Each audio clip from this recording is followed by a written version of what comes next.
बिस्मिल्लाहिर्रहमानिर्रहीम।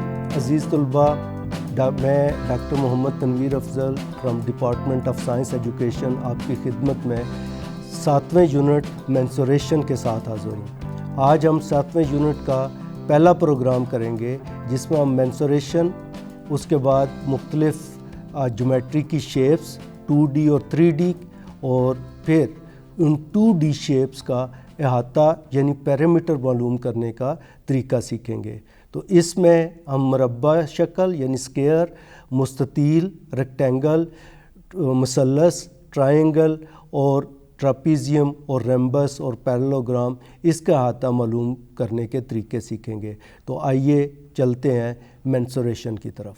Mensuration is a branch of mathematics that studies geometric figures calculation. So you can see that it is about geometric figures calculation, and in the figures calculation what we do, the parameters, then area, length, volume, lateral surface area, these are actually the topics which we are going to study in mensuration. तो इसके मुख्तलिफ असूल भी मौजूद हैं जिनसे हम formulas develop करते हैं। वो फार्मूलाज जब हम अप्लाई करते हैं तो फिर ये कैलकुलेशंस हमें मिलना शुरू हो जाती हैं। इसका बहुत रोल है। It outlines the principles of calculation and discusses all the essential equations, properties of various geometrical shapes and figures, and mensuration is also defined as geometry applied to the computation of length and then area, volume and the other dimensions like angles. तो आज का जो पहला programme है वो हम इसके parameter की तरफ जाएंगे।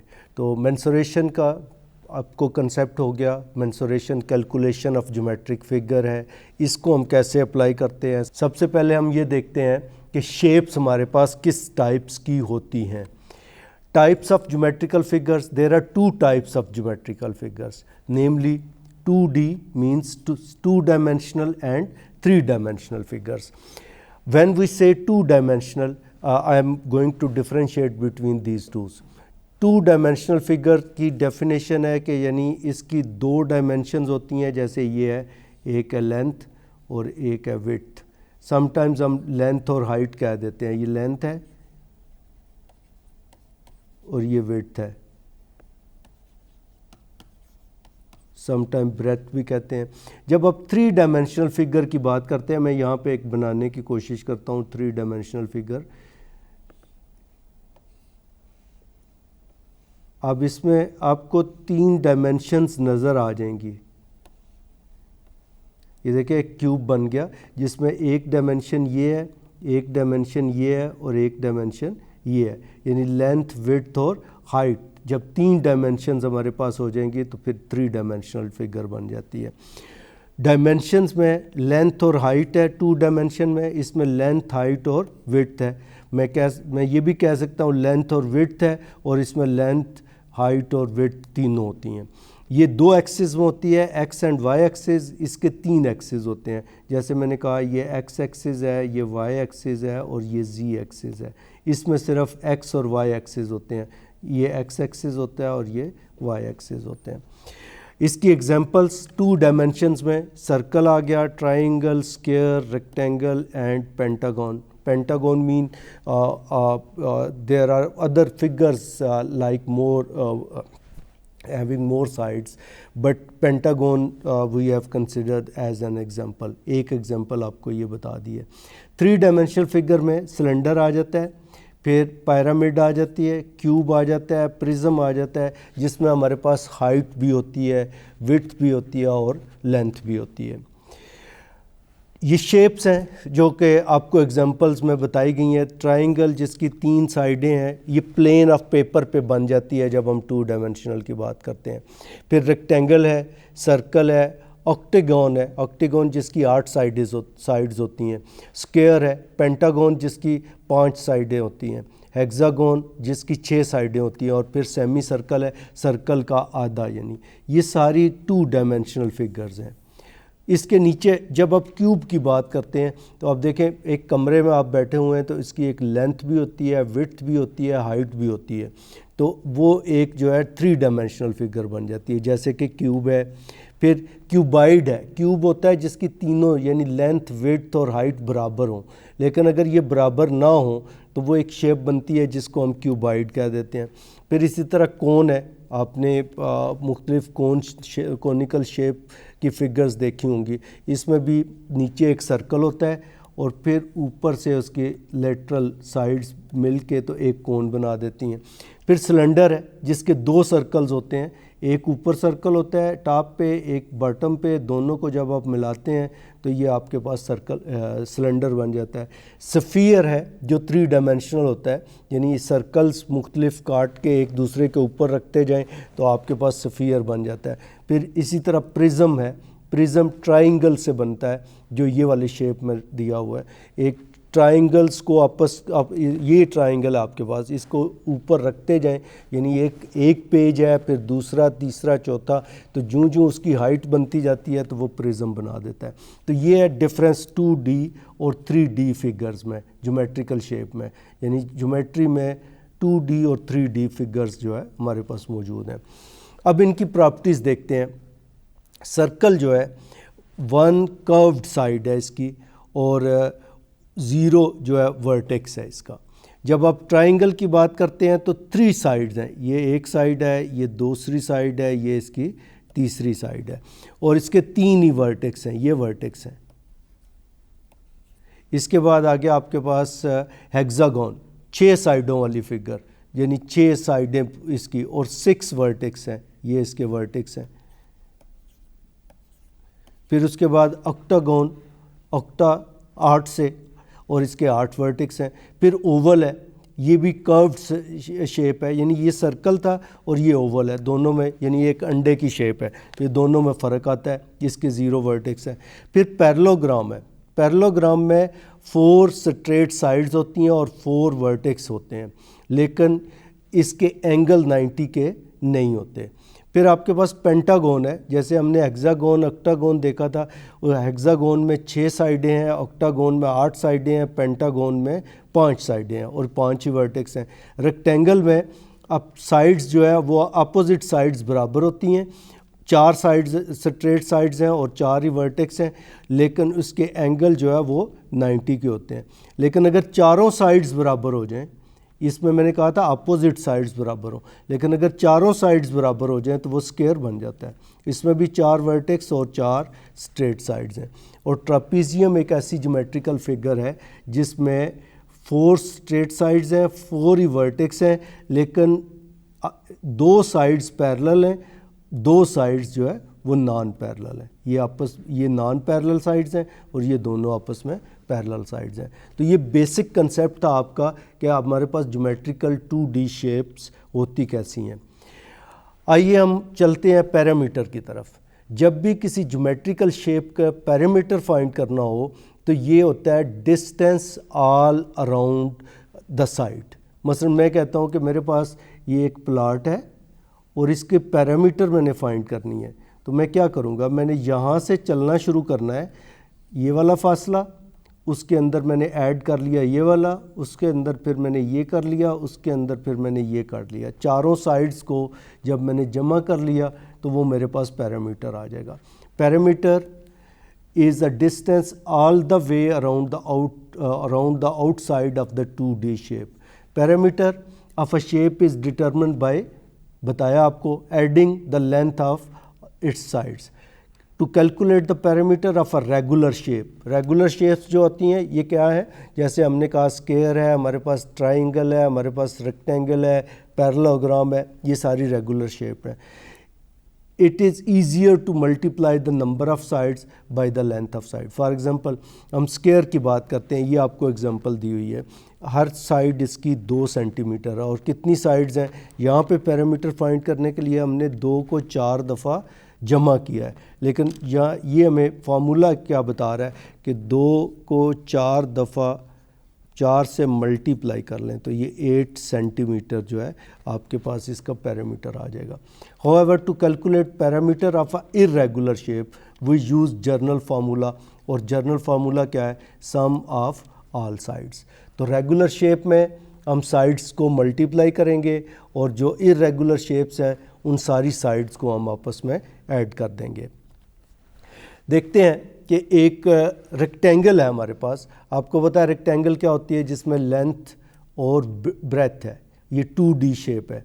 अब इसमें देखें दो अपोजिट साइड्स बराबर होती हैं, तो ये फ़र्ज़ करें कि ये 8 सेंटीमीटर है, यहाँ पे तो कुछ अभी नहीं दिया, और ये भी 8 सेंटीमीटर है, और ये आपके पास 2 सेंटीमीटर है, और ये भी 2 सेंटीमीटर है। तो आपको क्विकली पता चल जाएगा कि इसका पेरीमीटर कितना है, क्योंकि 8 + 2 10 और ये 8 18 और ये 2 20। लेकिन देखते हैं कि फार्मूला कैसे बनता है इसका। There is a rectangle having 2 lengths and 2 breadths. Perimeter length plus breadth, length plus breadth, तो ये 2 टाइम लेंथ होगी, 2 टाइम ब्रेथ होगी। तो इसका मतलब है हमने क्या लिख दिया, 2 × लेंथ प्लस ब्रेथ। सो इसको और इसको जमा कर लें, लेंथ और ब्रेथ को, तो ये जो शेप मैंने बनाई ये क्या होगा, 2 × लेंथ 8 है प्लस ब्रेथ भी 2 है, 2 है, तो ये आ गया 2 × 10 = 20 सेंटीमीटर। तो फार्मूला हमने क्या बना लिया, perimeter of a rectangle is equal to 2 × length plus breadth. इसकी एक और एग्जांपल आपको दे दी गई है। Rectangular field is 50 metre long and 25 metre wide, find the perimeter of the field. यानी ये हमारे पास एक फील्ड है जिसकी लेंथ 50 मीटर है और इसकी विड्थ जो है वो 25 मीटर है। अब इसको हम कंप्लीट अगर बना लेते हैं तो फिर आप देखें कि इसका हमारे पास ये भी 50 होगा डेफिनेटली, और ये 25, क्योंकि ये रेक्टेंगुलर शेप है। अब देखें फार्मूला हमारे पास, ये हमने length 50 metres, width 25 metres, formula लिख दिया 2 × लेंथ प्लस ब्रेथ। 2 × लेंथ की जगह 50 और ब्रेथ की जगह जो हमने या विड्थ की जगह हमने 25 लिख दिया। ये मिल के 75 हो गए, 75 को 2 से ज़रब देंगे तो 150 metre is the perimeter of the rectangular field which is given in the example।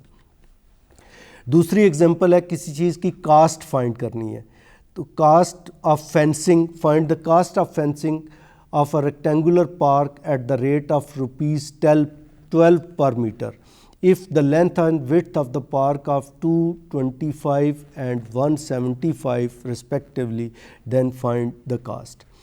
perimeter 2 × length plus width, length 225 है, विड्थ 175 है, ये मिला के आपको 400 मिल जाएगा। 2 से मल्टीप्लाई करेंगे 800 हमारे पास लेंथ आ गई उस रेक्टेंगुलर पार्क की, जिसको हमने फेंसिंग करनी है। और फेंसिंग किस रेट पे करनी है, ₹12 × 800।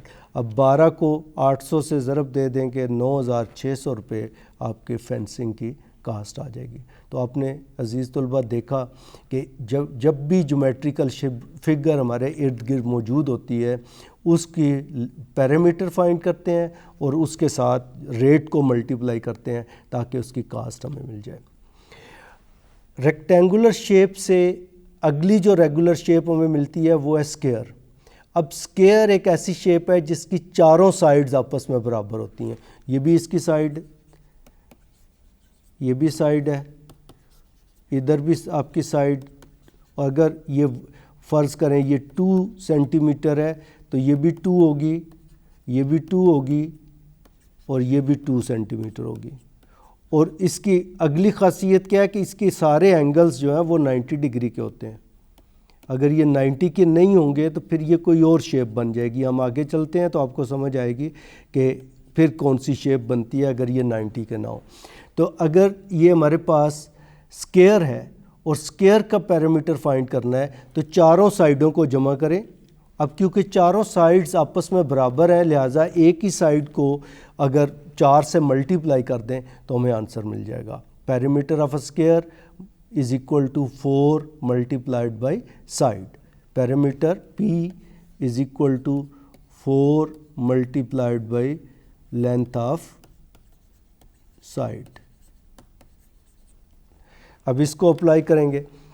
Find the perimeter of a square, park of side 70 metre.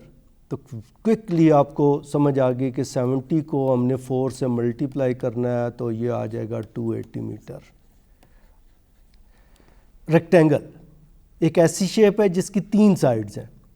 अब रेक्टेंगल को जब हमने उसका पेरीमीटर फाइंड करना है तो रेक्टेंगल, ये जो शेप बनी हुई है ये रेगुलर शेप है, यानी इसको इक्विलेटरल ट्रायंगल कहते हैं। लेकिन रेक्टेंगल ऐसी भी हो सकती है जिसमें साइड्स बराबर ना हो। अब देखें ये लग रहा है 2 सेंटीमीटर है, ये तकरीबन 6 सेंटीमीटर लग रहा है, हो सकता है ये 5 सेंटीमीटर हो। तो जब रेगुलर इक्विलेटरल ट्रायंगल नहीं होती तो फिर क्या करते हैं, तीनों साइडों को आपस में ऐड कर लेते हैं, और अगर ये तीनों बराबर हों तो फिर 3 मल्टीप्लाइड बाई साइड, ये पेरीमीटर ऑफ अ ट्रायंगल बन जाता है। Find a perimeter of an equilateral triangle of side, ये ज़्यादा इम्पॉर्टेंस इसकी है। इक्विलेटरल ट्रायंगल यानी इसकी तीनों साइडें आपस में बराबर हैं, और साइड की लेंथ कितनी है 14 सेंटीमीटर। तो 14 को 3 से मल्टीप्लाई किया तो हमें पेरीमीटर मिल गया 42 centimetre. Perimeter of a parallelogram, इसमें मैं आपके पास ऐड करता जाऊं कि जब हमारे पास इक्विलेटरल ट्रायंगल नहीं होगी, मसलन जैसे मैंने एक ट्रायंगल बनाई थी आपके लिए, ये अगर 5 सेंटीमीटर है, ये 4 सेंटीमीटर है, ये 3 सेंटीमीटर है, तो फिर इसके पैरामीटर जो है होगा 3 + 4 + 5, तो ये आ गया हमारे पास 12 सेंटीमीटर। अगर इक्विलेटरल होगा तो फिर हम ये वाला फार्मूला यूज़ करेंगे। पैरेललोग्राम एक ऐसी फिगर है जिसकी अपोजिट साइड्स पैरेलल होती हैं, अपोजिट साइड्स पैरेलल होती हैं। अब इसमें देखें, रेक्टेंगल में भी अपोजिट साइड्स पैरेलल हैं, स्क्वायर में भी अपोजिट साइड पैरेलल है, रम्बस में भी अपोजिट साइड्स पैरेलल है, और पैरेललोग्राम यानी 2 साइड, ये वाली साइड इसके पैरेलल है, ये वाली साइड इसके पैरेलल है। लेकिन हम इसको डिस्कस करेंगे, फिर आपको इन सब का पैरामीटर फाइंड करना आ जाएगा। जैसे rectangle, squares and rhombuses are all special type of parallelogram, ये भी पैरेललोग्राम की ही एक शेप है। पैरेललोग्राम का पेरीमीटर फाइंड करने के लिए हम इसकी सारी साइड्स को ऐड कर लेते हैं। तरीका ये भी है 2 multiplied by length plus breath, ये भी हम इस पे यूज़ कर सकते हैं जो कि हमने रेक्टेंगल में यूज़ किया था। यहाँ पे देखें, ये इसकी लेंथ है 37, ये भी 37, ये 18, ये भी 18, लेकिन ये एंगल इसका 90 का नहीं है, ये लेस देन 90 है, लेस देन 90, और ये वाला एंगल जो है ये ग्रेटर देन 90 हो जाएगा। तो आपने ये देखना है, अगर एंगल 90 का हो जाए तो फिर वो रेक्टेंगल बन जाती है। तो यहाँ पे जब हमने इसका पेरीमीटर फाइंड करना है तो ये हमें मिल जाएगा 37 + 37 + 18 + 18, सबको प्लस करेंगे तो 110 सेंटीमीटर हमें इसका पेरीमीटर मिल जाएगा। इसी पे बहुत सारी एग्जांपल्स हैं। आई होप कि इसका आंसर भी आपको साथ दे दिया गया, आप इसे फाइंड कर सकते हैं। Find the parameter of the following parallelograms. अब इसमें देखें, ये 34.5 है, ये 87.12 है, तो ये एंगल 90 का है, ये रेक्टेंगल बनी हुई है। जब ये रेक्टेंगल बनी हुई है तो हम कौन सा फार्मूला यूज़ करते हैं, 2 मल्टीप्लाइड बाई लेंथ को L में लिख देता हूँ और ब्रेथ को B लिख देता हूँ, तो ये इसका पेरीमीटर आ जाएगा, यानी 2 मल्टीप्लाइड बाई 87.12 + 34.5। इसी तरह जब हम स्क्वायर की बात करते हैं तो इसका मतलब होता है इसका फार्मूला 4 मल्टीप्लाइड बाई साइड, तो 4 मल्टीप्लाइड बाई 8.9, ये हमें इसका पेरीमीटर मिल जाएगा। जब हमारे पास पैरेललोग्राम आ गई, इसको ज़रा आपने गौर से समझना है। पैरेललोग्राम में एक साइड x है और एक x + 7 है।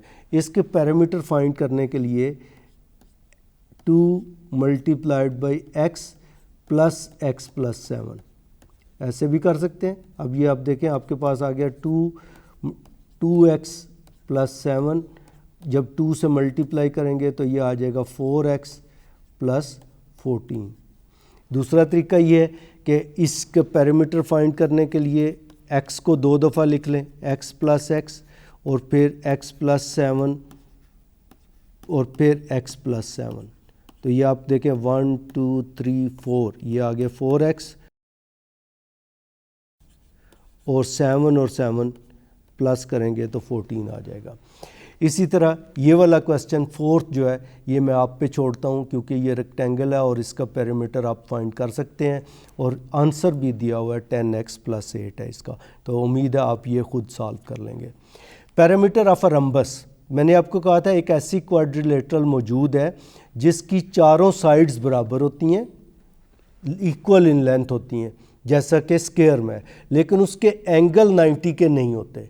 जैसे ये वाला जो है ये स्क्वायर बन गया, इसको ऊपर से थोड़ा सा पिचका लें, ऐसे बना लें, जब साइडें बराबर हों तो ये फिर रम्बस बन जाती है। अगर ये साइडें बराबर हैं, सॉरी ये थोड़े से एलोंगेटेड हो गई, जो आलमोस्ट साइडें बराबर हैं, आपको यहाँ पे रम्बस नज़र आ जाएगी, ये रम्बस है ये वाली, चारों साइडें बराबर हैं, एंगल 90 के नहीं है। तो फिर जब इसका पैरामीटर हमने फाइंड करना है तो हमने चारों साइड्स को ऐड कर लेना है या 4 मल्टीप्लाइड बाई s वाला फार्मूला ही यूज़ करना है। तो 4 क्योंकि साइड्स बराबर हैं तो ये 4 मल्टीप्लाइड बाई s वाला फार्मूला लगेगा। अब ये आपके पास एग्जांपल है, आपकी हाइट साइड है h इज़ इक्वल टू 9.768, तो फार्मूला क्या है 4 multiplied by s, 4 multiplied by 9.768 और ये आपके पास आ जाएगा 39.072। ये रम्बस का के पैरामीटर फाइंड करने का तरीका है। अब एक और शेप हमारे पास आती है रम्बस के बाद जिसे हम कहते हैं ट्रापीजियम। ट्रापीजियम वो साइड है, क्वाड्रिलेटरल है, जिसकी 2 साइड्स पैरेलल हैं, या जब मैं कहता हूँ अपोजिट साइड्स पैरेलल हैं और 2 साइड्स जो इसकी हैं वो नॉन पैरेलल है, यानी 2 अपोजिट साइड्स पैरेलल हैं और 2 जो है साइड्स नॉन पैरेलल हैं, और इसको हम जो है नॉन बेसिस कहते हैं और दूसरे को लेग्स का नाम दे देते हैं। The parameter of a trapezium is the sum of the length of all sides of a trapezium. किसी भी फिगर के पैरामीटर फाइंड करने के लिए सबसे आसान बात यह है कि उसकी चारों साइडों को जमा कर लें। मसलन इसमें हम क्या करते हैं AB plus BC plus CD plus DA, तो चारों साइडों को जब प्लस करेंगे तो हमें पैरामीटर ऑफ अ ट्रापीजियम मिल जाएगा। ये एक एग्जांपल है, find the parameter of a trapezoid with sides 10 metre, 6 metre, 8 metre and 9 metre. 4 sides हैं कौन कौन सी, 10 मीटर, 6 मीटर्स, 8 मीटर्स और 9 metres. 10 plus 6 16 plus 8 24, 24 plus 9 33 metres आपके पैरामीटर ऑफ अ ट्रापीजियम आ गए। तो अज़ीज़ तलबा, आज हमने मेंसुरेशन जो कि यूनिट 7 है उसका पहला प्रोग्राम, इसमें हमने मुख्तलिफ़ ज्योमेट्रिकल शेप्स जो कि 2D और 3D शेप्स कहलाती हैं उनको समझा। उसके बाद 2D शेप्स का पैरामीटर यानी अहाता मालूम करने का तरीका हमने सीखा। इसमें हमने ये देखा कि जब हम किसी स्क्वायर को या मुरब्बा शक्ल का अहाता मालूम करना हो तो उसको साइड को 4 से मल्टीप्लाई कर देते हैं। जब किसी मुस्ततील या रेक्टेंगल का अहाता मालूम करना हो तो हम उसकी दोनों यानी लेंथ और ब्रेड्थ को ऐड करके उसको 2 से ज़रब दे देते हैं। जब हमें किसी ट्रायंगल या मसल्लस का अहाता मालूम करना हो तो हम उनकी तीनों साइडों को ऐड कर देते हैं, जमा कर देते हैं, और अगर उसकी साइड्स बराबर हों तो फिर उसे 3 से साइड को 3 से मल्टीप्लाई कर लें तो फिर भी उसका अहाता आ जाता है। फिर पैरेललोग्राम में भी वही फार्मूला लगता है जो कि रेक्टेंगल में 2 multiplied by length plus breath है, और जब हम रम्बस की बात करते हैं, रम्बस ऐसी फिगर होती है जो कि जिसकी चारों साइड्स बराबर हैं लेकिन उसके ज़ाविये 90 डिग्री के नहीं होते, इसलिए वो स्क्वायर से मुख्तलिफ होती है। लेकिन उसका अहाता मालूम करने के लिए वही स्क्वायर वाला फार्मूला ही इस्तेमाल होता है। और आखिरी फिगर जो हमने पढ़ी वो थी ट्रापीज़ियम। ट्रापीज़ियम के 2 साइड्स पैरेलल होती हैं और 2 साइड्स नॉन पैरेलल होती हैं, लिहाजा हम उसकी चारों साइडों को जमा करते हैं ताकि उसका अहाता मालूम किया जा सके। अज़ीज़ तलबा, आपके किताब में इस पे बहुत सारी एग्जांपल्स मौजूद हैं। उम्मीद है आप उन एग्जांपल्स को हल करेंगे और इन कंसेप्ट को मास्टर कर लेंगे। मेरी तरफ से इतना ही। अल्लाह हाफ़िज़।